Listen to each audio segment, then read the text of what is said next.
Peter, we good? Sure. All right. Good afternoon, everyone. My name is Elizabeth Espinosa, Executive Director of Communications for the Los Angeles County Sheriff's Department. We thank you so much for being here with us today. In the order of speakers that we will have today will be LA County Fire Chief Daryl Osby, and then we will have LA County Sheriff Alex Villanueva come to the podium. Thank you.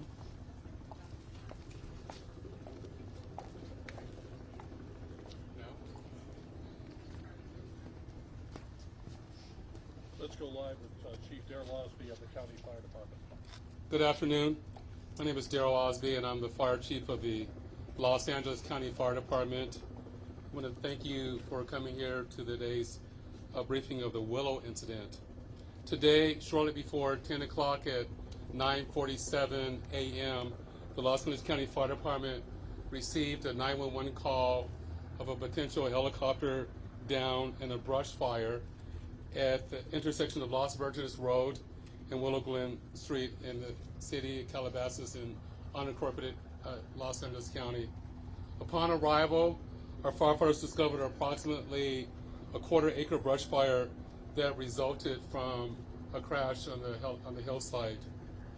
The Los Angeles County Fire Department initial response was 15 pieces of apparatus and 56 personnel that consisted of paramedics, engine company, heavy rescue, truck company, hand crews, and aircraft, and a chief officer to oversee the incident. Upon arrival, during the incident, and upon arrival of the Sheriff's Department, our two respective departments entered into unified command to handle this incident. Our firefighters on scene indicated that there was a debris field and steep terrain with a quarter-acre brush fire that was occurring at the time. Our firefighters hiked in to the accident site with their medical equipment and hose lines to extinguish the stubborn fire, as it included the brush fire, debris from a helicopter, and the fire also included magnesium, which is very hard for our firefighters to extinguish because magnesium reacts with oxygen and water. In addition to our firefighters hiking into the incident, we had one helicopter flying to the incident with firefighter paramedics on board. Those paramedics were hoisted down to the incident early into the incident. They did a search of the area for survivors. Unfortunately, all the survivors on board were determined to have been perished. Firefighters and hand crews worked to extinguish the fire while carefully preserving the incident for investigation. Currently, the investigation is still ongoing. I would like to turn this over to my sheriff to continue the press briefing.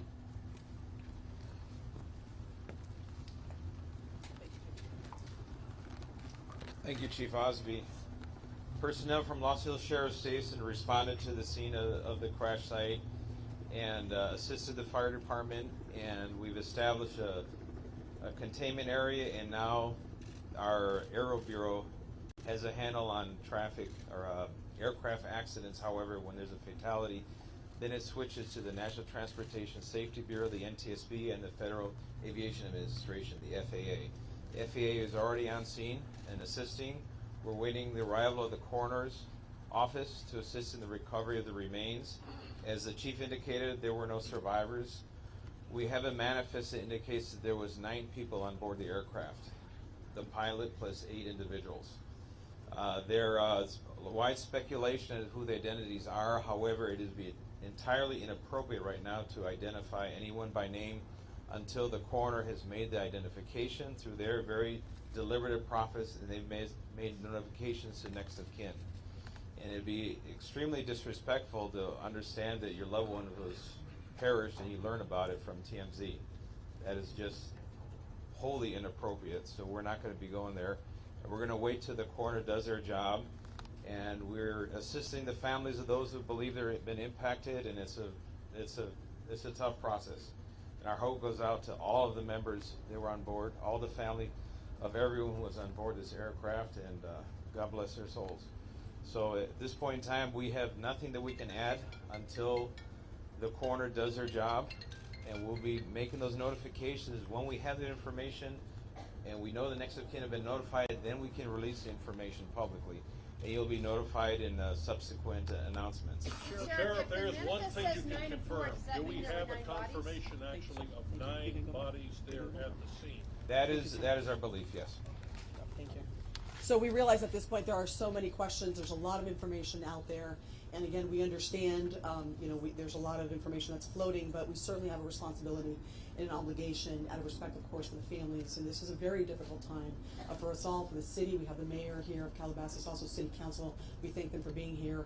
And in fact, they wanted to pass on a message that for those in the community that want to gather here or coming to Calabasas, if you do, you are welcome to join others at the Dianza Park here in Calabasas, and the cross streets there are Los Hills and Las Virgenes. Also, the Sheriff's Information Bureau, we will be sending out updates as to when there will be, if there is one, a press advisory out, a notification of another press conference or any other updates through our Twitter. So please look for that. And again, we thank you so much for being here today. And again, thank you for your time. Elizabeth, More Elizabeth, questions for you, Sheriff, please. Sheriff, Sheriff, we have more. Sheriff, just a question quickly on sealing off